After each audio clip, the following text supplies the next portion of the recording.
हमेशा से ही अपने आप को सूत पुत्र कहते थे क्योंकि बचपन में ही उनकी माँ ने उनका त्याग कर दिया था और राधा माँ ने उन्हें पाल पोस कर बड़ा किया था, इसीलिए वो राधेय कहलाते थे। दुर्योधन ने गदा विद्या बलराम से ही सीखी थी, बलराम से ही ली थी। सुभद्रा और दुर्योधन आपस में एक दूसरे से बेइंतहा मोहब्बत करते थे। महाभारत को युद्ध तक पहुंचाने में और युद्ध जितवाने में सबसे बड़ा हाथ भगवान श्री कृष्ण का।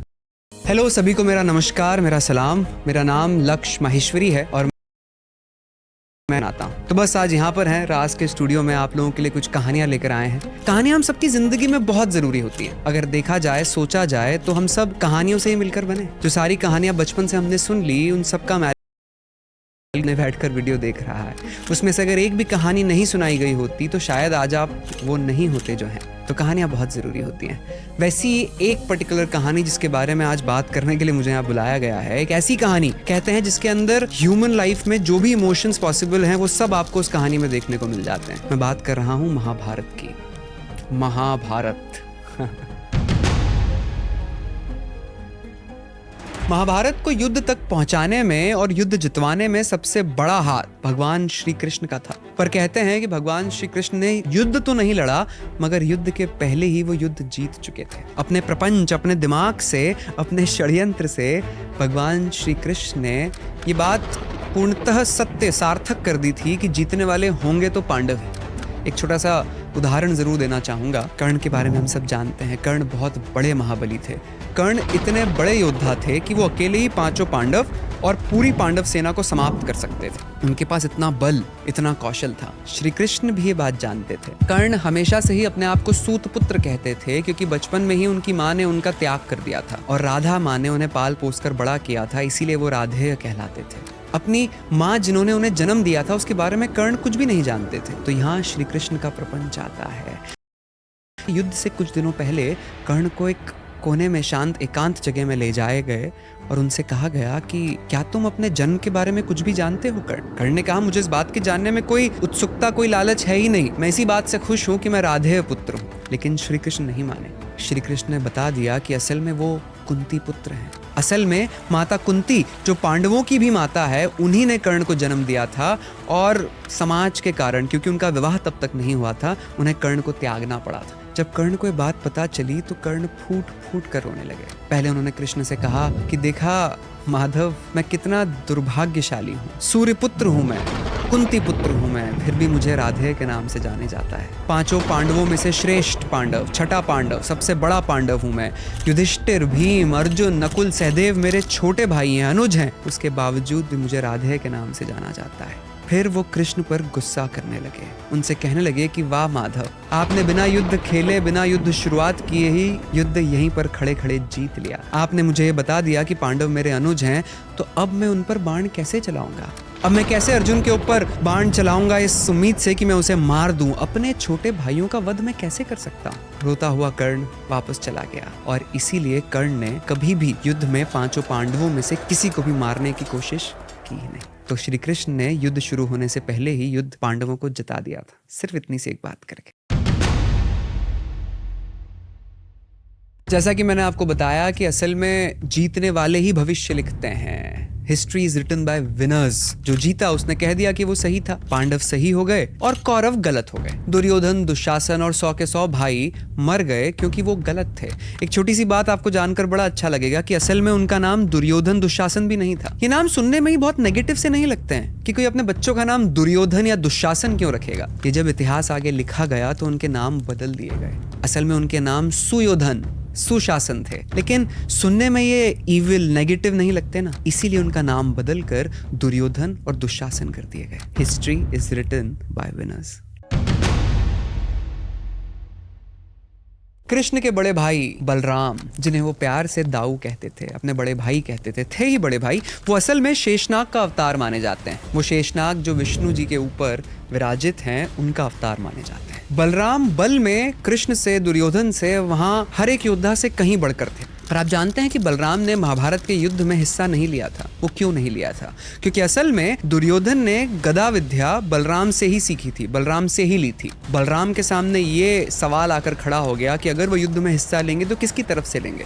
कौरवों की तरफ से, जहां पर उनके ही शिष्य दुर्योधन, दुशासन सब हैं, या पांडवों की तरफ से, जहां पर उनके छोटे भाई कृष्ण खड़े। तो एट द एंड उन्होंने ये डिसाइड किया था कि मैं महाभारत के युद्ध का हिस्सा नहीं रहूंगा। उनके हिसाब से युद्ध होना ही नहीं चाहिए था, युद्ध रोक लेना चाहिए था और कृष्ण को युद्ध रोक लेना चाहिए था। पर जब युद्ध रोका ही नहीं गया और युद्ध को रोकने का और कोई तरीका बचा ही नहीं, तब बलराम ने कह दिया था कि मैं इस युद्ध का पार्ट, युद्ध का हिस्सा नहीं बनूंगा, और वो बस दूर से बैठकर युद्ध देखते रहे। इसीलिए बलराम कभी भी युद्ध का हिस्सा नहीं बन पाए। जब आखिरी में सब पूरा युद्ध खत्म होने के बाद एक मल्ल युद्ध चल रहा था, गदा युद्ध चल रहा था भीम और दुर्योधन का, तब बलराम पहली बार युद्ध के प्रांगण में प्रकट हुए, आए और उन्होंने बताया कि दुर्योधन मेरा प्रिय शिष्य है और गदा युद्ध में दुर्योधन को हराना नामुमकिन है। भीम कितने भी अच्छे थे लेकिन गदा युद्ध में दुर्योधन से बढ़कर तो नहीं थे। अगर आपको वो छोटी सी कहानी याद हो कि कैसे माता गांधारी ने अपनी पट्टी उतार कर दुर्योधन के पूरे शरीर पे कवच सा बना दिया था और सिर्फ एक छोटी सी लंगोट की जगह रह गई थी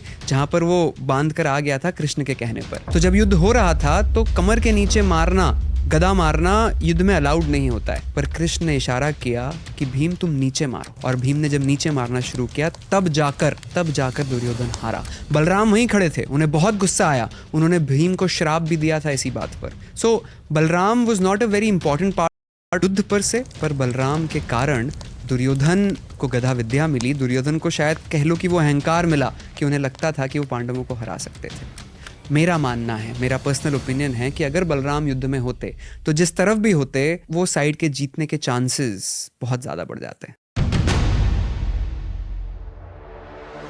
भीम के बेटे हुए घटोत्कच। हमें याद है कि कैसे युद्ध में बड़ा सा शरीर लिए घटोत्कच जब आते थे तो आधी से ज्यादा सेना उनके एक पैर के नीचे ही आकर मर जाया करती थी। और घटोत्कच के बेटे हुए बर्बरीक, जिन्हें आज हम खाटू श्याम के नाम से भी जानते हैं। बर्बरीक भीम के पोते थे और कहा जाता है कि बर्बरीक सारे योद्धाओं में सबसे अव्वल थे। जो शक्तियां उनके पास थीं वो किसी भी योद्धा के पास नहीं थी। वो शक्तियां क्या थी ये बहुत कम लोग जानते हैं, तो पहले आपको मैं ये बता देता हूँ। उन्होंने शिव जी की आराधना और तपस्या करके, बड़ी मेहनतों से कड़ी तपस्या करके कुछ वेपन्स, कुछ अस्त्र पाए थे। कहा जाता है कि उससे बड़ा अस्त्र आज तक कभी किसी के पास हुआ ही नहीं। ये भी कहा गया कि बर्बरीक जिस भी तरफ से, जिस भी साइड से लड़ेंगे वो साइड डेफिनेटली जीतना तय है, वो हार ही नहीं सकती। इसी बात का गलत फायदा ना उठाया जाए, इसीलिए भगवान शिव ने एक कंडीशन के साथ उन्हें अस्त्र दिए थे। कहा था कि तुम सिर्फ उसी तरफ से लड़ सकते हो जो साइड हार रही हो, जो साइड कहीं अंडरडॉग हो, सिर्फ आप उसी तरफ से लड़ सकते हो, दूसरी तरफ से कभी नहीं लड़ सकते। श्री कृष्ण,